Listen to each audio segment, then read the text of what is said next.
Foundation Galaxies is a brand new game that launched at the end of 2025. It's getting quite a bit of notice right now, with people saying it's an evolutionary step in mobile strategy games. But before you dump time or money into it, let's talk about what the game actually is and what it isn't. Hey guys, this is Heretic. On this channel, I like to break down games and dive deep, providing the strategy you need to be successful. In this video, we're looking at Foundation Galaxies, a new sci-fi strategy title from FunPlus that officially launched globally on October 21st, 2025. It's new, and it looks good, and yes, it's very familiar. Right now, I'm playing on several different devices, and it looks great. What you see on my screen right now is my real screen. I'm playing on the native app that just came out for MacBook and for PC, but this is on my MacBook, so I don't need BlueStacks to play it. It looks beautiful, plays really well, but honestly, most of the time I play the game, I'm on my phone because I'm usually away from my computer when I'm playing. Before I get too far, this game is based on the Isaac Asimov Foundation series of books, which was recently used for a new series on Apple TV Plus. Heretic and I will talk. Many of the locations, the characters, the dialogue, and there's tons of dialogue in this game. It's based on the books in the series, and having some knowledge of either can add a little bit of nostalgia. When you're playing the game, you kind of understand it a little bit more maybe. It's the main reason I found this game. No one told me about the game until I actually started watching the series, and it, just popped up as an ad. So the Foundation Galaxies game at its very root is a long-term base building strategy game. Just in this game, the base is your space station. On the map, and I'll show you the map right now.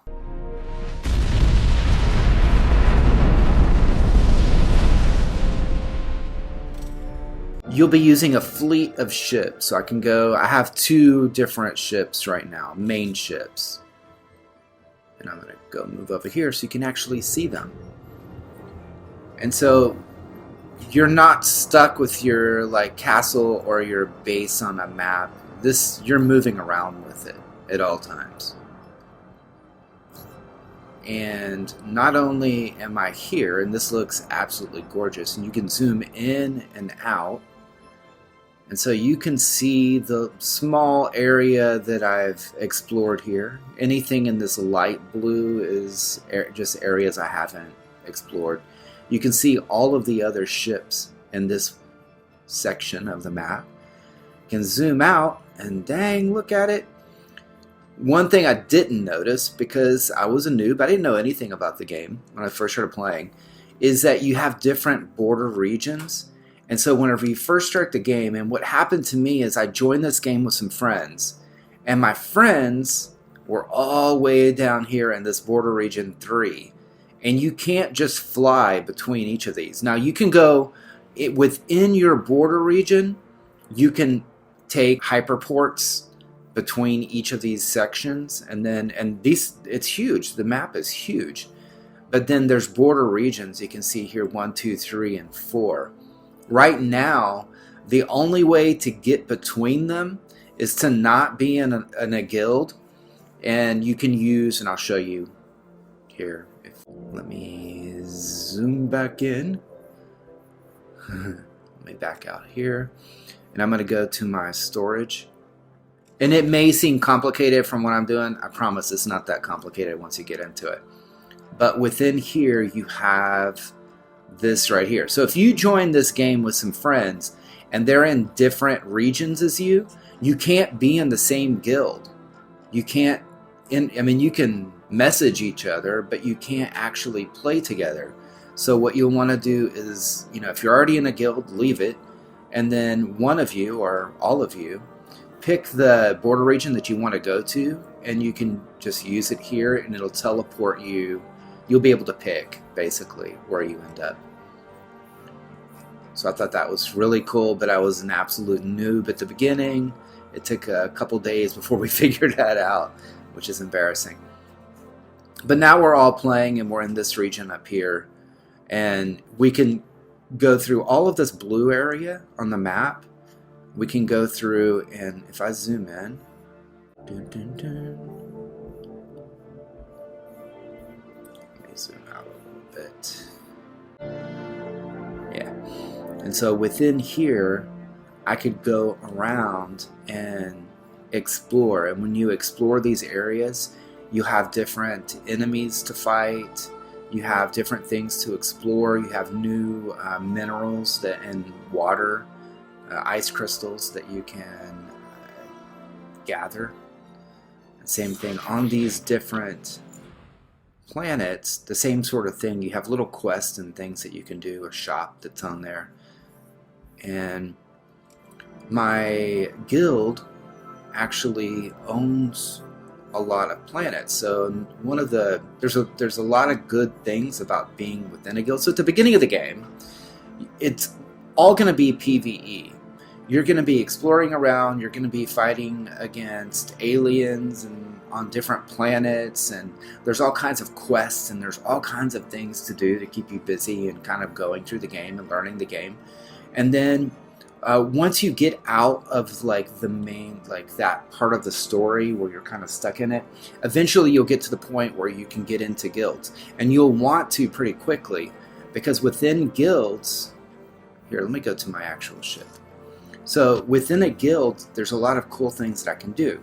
And one of them, so one of the things that I really like that you can do is you can turn on an auto join feature, where you can join any of your guild mates when they have a rally. You can join those automatically. You don't pay anything extra to do that, and you can do it all the time. And so when I'm not online, each of my ships, I can just use one of them to do that, or I could use both of them to do that. They'll join the rallies, and they'll bring back resources and rewards that you get from these rallies when you fight these guys, like these guys right here. Tribute vessels. So I could start a rally here, just like in other games. You start one, they come up here, and this is where if someone had the auto join on, they could join my rally that way. And you go out and you get stuff from it. You also get these where you can attack these different shrines, and these give you better rewards. And you can do this all the time too. And if I wanted to come over and attack that, I can just teleport to that region. And I have another rally going on with my other ship, and now I can come over here and I can attack this. That's just really cool. Yeah. And so this is stuff that goes on all the time. The map is really cool. It's really interactive. There's a lot of things you can do. There's a lot of stuff going on all the time that'll keep you busy. I've been playing for about a week, and when I say playing, I've been playing way too many hours. Like, I've spent so much time in this game. It's just a lot of fun and a lot of growth. And you'll see here, you get different rewards. You can get different parts and things for your fleet. I can take a look at, show you some stuff that you can do within here. And so these are my 2 flagships, and I can level them up. And just by getting the rewards on the map from the different, like what you just saw fighting, I can get the stuff that I need to be able to level that up. And you also get these components, and that's what you saw as rewards for some of those people. They were getting components, and you can level the components up as well. There's all kinds of stuff. I only have 2 ships. You can get a 3rd one as well. Another big thing in this game are heroes, which they call champions here. And you can level these up. Each of them have their own types of skills and talents, so you want to use them in different situations. I would recommend not overextending yourself and trying to level up all of them and rank them up and all of that, because you'll end up wasting a lot of the materials that you would need to actually get some of these at the max levels that you can get to, which goes up over time. You'll get the ability as you level up in your base. So here's my base. As you level up this, you'll get the ability to level up your flagships as well. It's all based on this. This is kind of like your castle in other games that you would level up. So I'm at 22. That means none of my other buildings here can go beyond 22. And so there's a big progression here. You also have these workers that you can get, which become important, and they just kind of help you. Like if you put it on this water circulation system, I would gather water faster automatically, that sort of thing. They'll help you train and research a lot faster. You have like the research, so you have a research center here, and you can actually, let me see if I don't, probably can't. Limited time is the chain that binds humanity.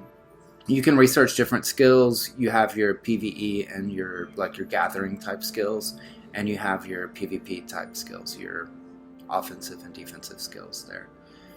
There's all kinds of stuff going on here. There's an arena that you can go through and level up, and you get rewards depending on the level that you're at, and you can challenge people and fight and stuff. But I don't have any challenges left today because I've already used them all. And I've used all of my coins that I've earned in the game. You have different types of ships that you can send in your fleet, and I'm building some right now. So you have tier 1, 2, 3, 4, just like in other games. Depending on the level, you get different tiers. And I can show you what those look like here. If I go out, and I go to my if I go to my fleet over here, if I go to my fleet, I can see what ships, like fighter combat ships, go with my main ship. And I have 2 groups of them that I can send. And as I level them up, I can replace. This is like a tier 3, and this is a tier 4. So when I make another tier 4, I can replace this one, and it'll make me just a little bit better. And that's what you want. You have tons of quests and things that you can do. One of them is here, where you're fighting through, and you get tons of rewards as you go through. You can set an auto battle, so it'll automatically go out and attack and use different skills. Or you can manually do it as well, whatever you want. So this is pretty cool. I wish I could speed this up, because I'm going to win this for sure. But again, I've been playing a ton, and I've been building up a ton. So I've won that, and now I'll get some rewards. This is used for my champions, by the way, and this is used for leveling up the flagships, which I need a ton now to actually level them up. So doing these quests will give me some of the rewards, or some of the materials that I need to level up. There's other types of quests here. One of them is Radiant, where you go through here. I can go here. I've got to upgrade some quarters to be able to continue. But basically, it's your heroes, your champions, actually fighting on a planet. And so you have a lot of that. You're not just in space. You'll actually get out onto the planet and do things. Yeah, there's a lot going on. If you want something to keep you busy, it's not super complicated. I think after a couple days, you'll kind of figure out like how things happen. But this is kind of mining, which I don't want to do right now.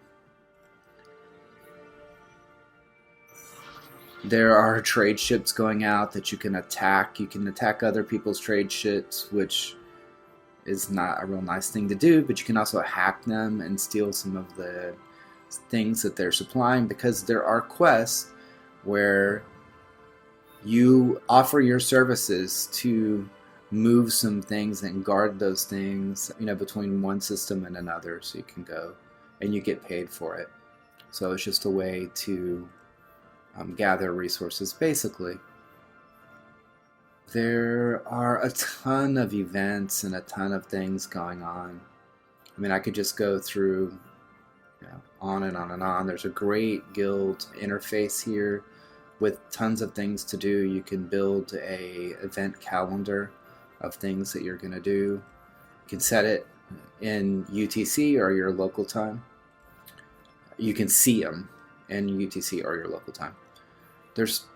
It's really extensive. There's a ton of things that you can do. And I would say on the spending side, at the beginning of the game, obviously you're not going to want to spend anything. You're going to want to just kind of learn the ropes a little bit, get resources, talk to people, make some friends and that sort of thing. There's not a lot of spending that you need to do at the beginning, but there's usually not in this genre of games. Later on, the big spenders will probably dominate PvP. When you get to that point, you'll want to have some spenders within your alliance, but just the regular enjoying the game and fighting and using your ship and moving around and going through hyperports and doing all of that, you don't need to spend at all, and you'll still grow. It'll be fine. Again, these games are best played when you're thinking long term, like several months in advance, not like where you can get today. If you focus on trying to keep up with the people that are spending a lot of money and trying to be like at the very cutting edge, you can spend a lot, but you need to think long term, like where you can be in a few months, which that kind of balances out, right? Because there's a cap and it gets a lot harder to level the higher you go. So eventually even the spenders will slow down or stop so that the other players are able to kind of catch up. But yeah, this is just my initial look at the game. I'm super impressed with it. It's absolutely beautiful. Music, dialogue, all of that is top notch. It's a lot of fun to play. If you watch the TV series, there's a lot of similarities and things going on within the game, different planets and different characters and all of that. So it's a lot of fun. Give it a try if you haven't. Look me up and maybe we can play together. That'd be cool. All right, and with that, take care. Stand up if you ready. Hands up if you ready. Say it loud if you ready. This all time we running. Clap your hands if you ready. Stomp your feet if you ready. Let it be cause you ready.